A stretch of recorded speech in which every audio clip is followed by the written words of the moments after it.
En sandwich entre la commune de Foundiougne et celle de Passy, Djilor est une localité qui souffre de plusieurs maux. Mais les plus atroces se situent dans la santé, l'éducation et l'environnement. Le seul poste de santé qui polarise environ 40 villages a l'un des plateaux techniques les plus faibles de la zone. Les longues distances entre Djilor et d'autres villages entraînent souvent les accouchements à domicile et des interventions tardives qui sont à l'origine des pertes en vies humaines, pourtant évitables. Le cri de cœur des autorités sanitaires de Djilor. Ici, on vient très tard à l'hôpital pour faire les consultations prénatales. Il y a beaucoup d'accouchements à domicile. Les gens ne connaissent pas l'importance d'avoir une sage-femme. Parce que quand on pose la question à savoir pourquoi les malades accouchent à domicile, on dit souvent qu'il n'y a pas trop de moyens pour se déplacer. Et la distance entre l'hôpital et les villages, c'est tellement éloigné. Et avec les charrettes, il y a beaucoup de problèmes aussi. Parce que si c'est une patiente qui saigne, le temps qu'elle va faire pour venir à l'hôpital, je pense que ce sera trop tard. Quand elle sera là pour aller à Kaolack, parce que Kaolack aussi c'est trop loin, la route n'est pas aussi bonne que ça. D'habitude, quand on a trop de malades, on fait des causeries pour parler avec les patientes et tout.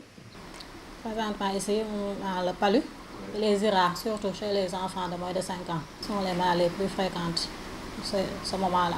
Élu en faveur de l'acte 3 de la décentralisation, le maire de Djilor s'est rendu au niveau de ce poste de santé presque en agonie. Il a écouté le chef de poste et la sage-femme et leurs collaborateurs. Voici sa réaction. Donc nous allons les doter de médicaments pour faire face à ces maladies, surtout le paludisme. On a déjà une sage-femme qui est en stage, qui est une première que la commune va prendre en charge. Parce qu'avec une population de 22 000 habitants, je pense qu'un poste de santé pareil n'est pas l'idéal. 500 patients par mois et c'est dans des conditions très critiques.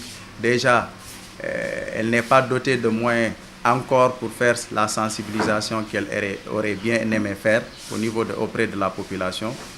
Elle n'a pas de moyens, la commune non plus. Une ambulance, c'est bien, mais on n'a pas une ambulance tout-terrain. Donc, des malades qui sont dans des zones reculées, l'ambulance ne peut pas aller jusque là-bas. Avec 24 écoles et environ 120 enseignants, le taux de scolarisation est trop faible dans certains villages à Djilor où on note un nombre impressionnant d'élèves qui ne disposent pas d'extrait de naissance, des abris provisoires à foison et des écoles sous les eaux. Nous sommes à l'école Djilor 1, Djilor Saloum 1. Et derrière moi, vous voyez la mare là, vraiment un problème de sécurité pour les enfants. Si vous allez à l'école 2 aussi, c'est la même, c'est pareil. Vous voyez l'état des cultures actuellement. Donc, elles ne sont pas encore mûres. L'école doit ouvrir ses portes le 8. Alors, pour trouver des abris provisoires, ça va poser problème. Ces classes-là vont peut-être aller jusqu'au mois de novembre pour démarrer. Vous voyez ce que ça fait. Très fréquenté par les calèches surtout. Certaines écoles n'ont pas de toilettes. Là aussi, c'est un autre problème, ça. Et pour combattre la pauvreté, entre autres, le maire cible 2 pistes. La promotion des femmes qui mènent des activités génératives de revenus, mais aussi le recouvrement de la taxe municipale. Il y a beaucoup de problèmes ici. Ici, presque 85% de la population sont des paysans.